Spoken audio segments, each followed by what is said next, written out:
तालिबान के मंत्री का बयान आया। उन्होंने कहा कि हम बदला लेके रहेंगे। पाकिस्तान इतना खोखला है, इतना खोखला हो चुका है हर हर मोर्चे पे कि अभी यहाँ तो इतनी बड़ी बड़ी बातें करते हैं। वैसे भी ख्वाजा आसिफ इससे पहले कई पार्टियों में रहे हैं और इतनी ही बड़ी बड़ी बातें करते हैं। पाकिस्तान के अंदर की जो दुनिया है, खास करके अपराध वाली दुनिया, ये सीधे तालिबान से लिंक है। बॉर्डर पर आपके पाकिस्तानी सैनिकों को मार के जा रहा है और इसके कई संगठन जो है तालिबान के, जो पाकिस्तान में एक्टिव हैं, तहरीक तालिबान।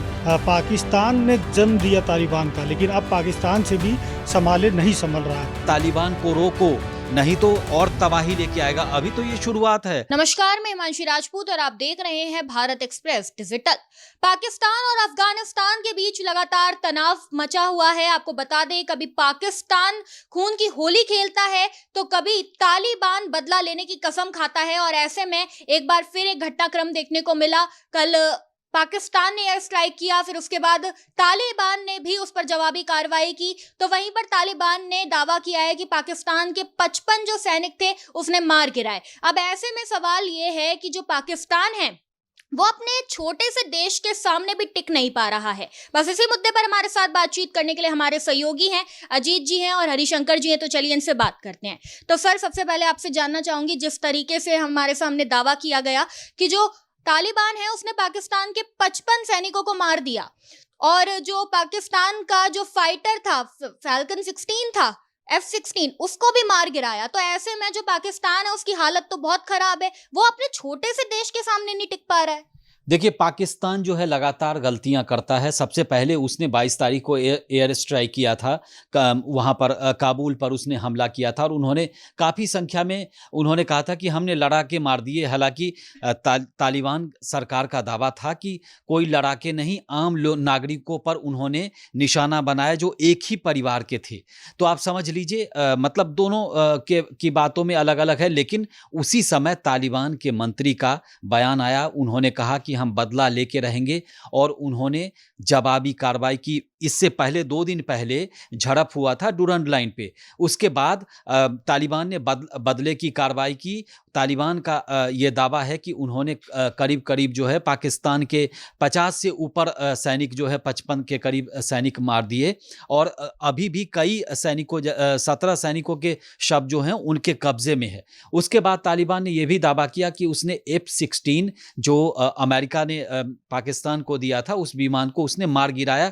उसकी तस्वीरें भी जारी की गई है और सोशल मीडिया में लगातार उस पर कमेंट भी आ रहे हैं। लेकिन पाकिस्तान यहीं पर नहीं है। पाकिस्तान ने हमला तो सबसे पहले किया, अब जवाबी कार्रवाई से इतना डरा हुआ है पाकिस्तान कि अब वो दुनिया के सामने गिड़गिड़ा रहा है कि भाई तालिबान को रोको, नहीं तो और तबाही लेके आएगा। अभी तो ये शुरुआत है। आप देखिए कि वो सऊदी और कतर के सामने वो गिड़गिड़ा रहा है पाकिस्तान की, आप उनसे बात करिए, आप रोकिए, युद्ध रोकिए। ठीक वैसे ही जैसे ऑपरेशन सिंदूर के टाइम में पाकिस्तान जो है गिड़गिड़ा रहा था भारत की जवाबी कार्रवाई में, क्योंकि पाकिस्तान ने जो हिमाकत की उसके हर जगह हर मामले में आप देखें पाकिस्तान पहले ऐसी कायराना हरकत करेगा और उसके बाद जवाबी कार्रवाई के बाद वो गिड़गिड़ाने लगता है पूरी दुनिया के सामने। इस मामले में भी ऐसा ही हुआ है। दूसरी बात है कि अब जो है तालिबान को कौन समझाएगा, क्योंकि आपने फिर उसके कई शहरों पे, काबुल सहित कई शहरों पे आपने एयर स्ट्राइक कर दिया है। अब एयर स्ट्राइक किया है तो वो भी तो जवाब देगा, तो वो भी जवाब देगा तो फिर आप डरे सहमे फिर रहे हैं पूरी दुनिया में।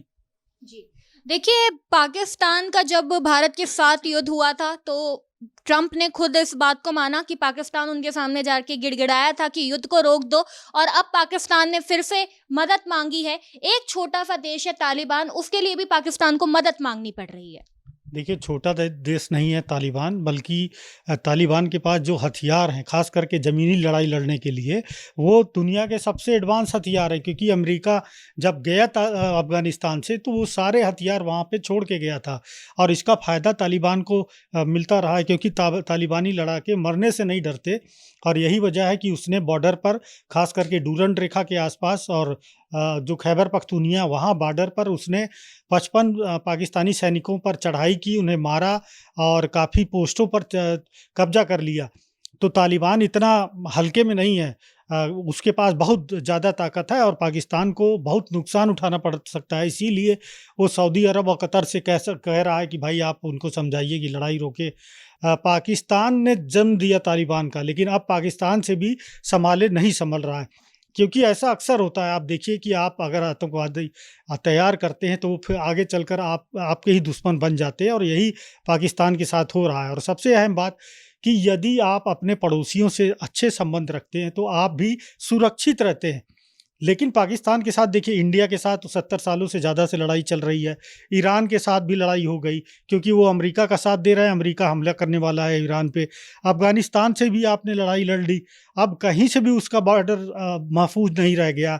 अंदर भी गृह युद्ध जैसी स्थिति चल रही, क्योंकि बलूचिस्तान में देखिए, बलूचिस्तान लड़ाके हर रोज़ वहाँ पर पाकिस्तानी सैनिकों के मार रहे हैं। वहाँ से खुद वो लड़ नहीं पा रहा है अपने बलूचिस्तान के जो विद्रोही हैं। तो वहाँ पर बहुत हालात ख़राब हैं और आर्थिक हालात तो और भी ज़्यादा ख़राब है। तो ऐसे में पाकिस्तान को चाहिए था कि अफ़गानिस्तान के साथ अच्छे संबंध रखता, लेकिन जिस तरह से उसने शुरुआत की 22 तारीख को हमले किए, और कल रात में जब काबुल, कंधार और पाक्तिया में उसने हवाई हमले किए तो उसमें भी काफ़ी नुकसान हुआ, काफ़ी इनोसेंट लोगों की जान गई है। हालांकि पाकिस्तान दावा करता है कि भाई हमने आतंकवादियों को मारा, लेकिन ये गलत बात है। देखिए, दोनों देश दावा कर रहे हैं, लेकिन उसकी पुष्टि इसलिए नहीं हो पा रही है कि मीडिया की पहुंच सीमित जगह तक है। जहां पे लड़ाई हो रही है वहां पर मीडिया नहीं जा सकता, तो कोई न्यूट्रल एजेंसी बता भी नहीं सकती आखिर कितना नुकसान है। दोनों पक्ष अपने अपने दावे कर रहे हैं, लेकिन जो सूरत दिखाई दे रही है, आगे चलकर पाकिस्तान को बहुत ज़्यादा नुकसान उठाना पड़ता है। तालिबान तो हमेशा से लड़ने के लिए ही पैदा हुए, वो बने ही इसीलिए लड़ने के लिए, तो उनका तो काम ही है। लेकिन पाकिस्तान को चाहिए कि वो अपने अवाम के लिए, अपने तरक्की के लिए, अपने विकास के लिए इस तरह से माहौल ना बनाए, बल्कि शांतिपूर्ण जो है उसे अपनी विकास करना चाहिए, इकॉनमी ग्रो करनी चाहिए, लोगों की मदद से आगे बढ़ना चाहिए। ऐसा वो लोग नहीं करते, लेकिन वो जिस तरह से हालात बना रहे हैं, ऐसा लगता है कि शायद पाकिस्तान के कई टुकड़े होने वाले हैं कुछ सालों में। जी। देखिए, एक चीज और मैं बता दूं आपको कि ये तो अभी बॉर्डर पर चल रहा है। बॉर्डर पर आपके पाकिस्तानी सैनिकों को मार के जा रहा है, और इसके कई संगठन जो है तालिबान के, जो पाकिस्तान में एक्टिव हैं, तहरीक तालिबान और कई छोटे छोटे जो है आतंकवादी संगठन है। तो अगर उन्होंने उनकी शह पर अगर आपके देश के भीतर में अगर उन्होंने और दहशतगर्दी शुरू कर दी और ज़्यादा हमले शुरू कर दिए, फिर पाकिस्तान का क्या होगा? यही सोच के पाकिस्तान लगातार गिड़गिड़ा रहा है कई देशों के सामने वो हाथ। हालांकि नाम अभी सऊदी और इसका आया है सामने, कतर का, लेकिन पाकिस्तान अगर तालिबान यहीं पे नहीं रुकता है तो आप देखिए कई और देशों में कोई बड़ी बात नहीं है कि आपको ये भी खबर मिल जाए कि वो ट्रंप के सामने भी, लेकिन ट्रंप खुद ही लाचार है, क्योंकि ट्रंप को एक एयरबेस चाहिए और अपना हथियार वापस चाहिए, जो तालिबान ने मना कर दिया है। तो ट्रंप भी वहां पर जाकर के लाचार हो जाते हैं, क्योंकि अमेरिका भी तालिबान का हश्र देख चुका है और उसको बैरंग खाली हाथ वहां से वापस लौटना पड़ा था। ये वही तालिबान है, वही अफगानिस्तान है जहाँ पर कहा जाता है कि ये किसी ऋषि का श्राप था अफ़गानिस्तान को, वहाँ पर कोई सत्ता अपनी चला नहीं पाता, और अमेरिका इतनी बड़ी फ़ौज और इतनी बड़ी सेना शक्ति, इतने बेहतरीन हथियार के बावजूद तालिबान को अपने कब्ज़े में नहीं कर पाया, अपना नहीं बना सका और उनको वापस जाना पड़ा।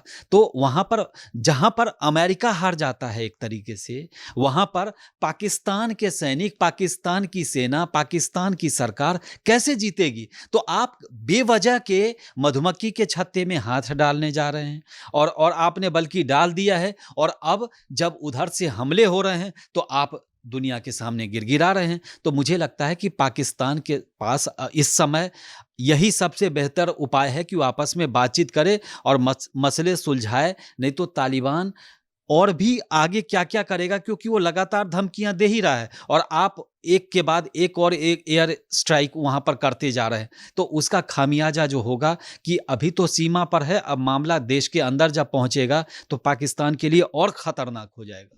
और सबसे अहम बात ये कि अभी एक फिल्म आई थी धुरंधर, उसमें हमने देखा कि कराची का अंडरवर्ल्ड दिखाया गया है। यानी पाकिस्तान के अंदर जो जराइम की दुनिया है वो कहीं ना कहीं से तालिबान से लिंक्ड है, और इसीलिए बेनजीर भुट्टो ने जो सबसे बड़ा पात्र था रहमान डकैत, उसका फ़ायदा उन्होंने उठाया कराची में, चूँकि सिंध बेस पार्टी है पीपी, और वहाँ पे रहमान डकैत ने बहुत फ़ायदा पहुँचाया पाकिस्तान पीपुल्स पार्टी को, बेनज़ीर भुट्टो को। और पाकिस्तान के अंदर की जो दुनिया है, ख़ास करके अपराध वाली दुनिया, ये सीधे तालिबान से लिंक है। तो यदि वो अगर एक्टिव होते हैं तो पूरा पाकिस्तान में वो स्थिति ख़राब कर देंगे।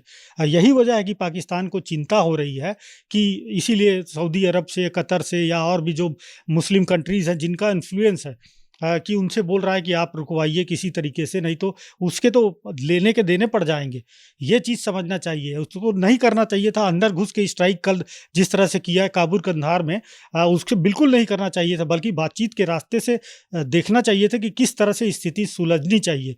लेकिन उसके पास न ताकत है, न पैसा है, बावजूद इसके जैसा कि सर ने बोला कि मधुमक्खी के छत्ते में उसने हाथ डाल दिया है। तो अब जो है काटने के अलावा और कोई रास्ता बचा नहीं है। देखिए, जो पाकिस्तान है वो चौतरफा घिर गया है, लेकिन हम आपको एक और बात बताना चाहेंगे।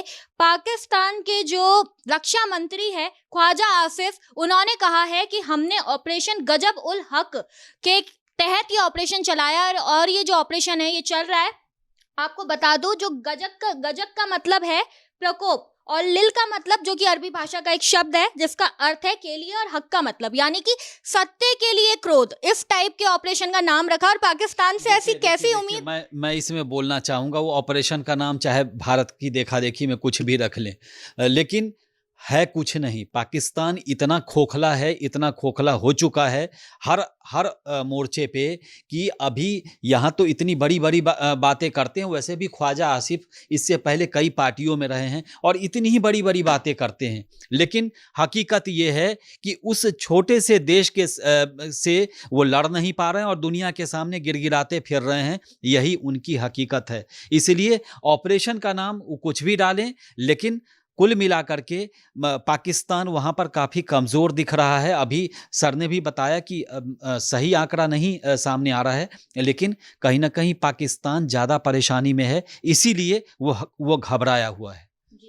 तो कुल मिला के पाकिस्तान और अफगानिस्तान के बीच में जो ये तनाव है वो लगातार जारी है, और दोनों देशों के बीच में रुक रुक कर संघर्ष हो रहा है। तालिबान जो है उसने कसम खा ली है कि वो पाकिस्तान को छोड़ेगा नहीं। खैर, अब देखना ये होगा आगे इन दोनों देशों का विवाद कब तक सुलझता है, क्या कुछ होगा। देखते रहिए भारत एक्सप्रेस। नमस्कार।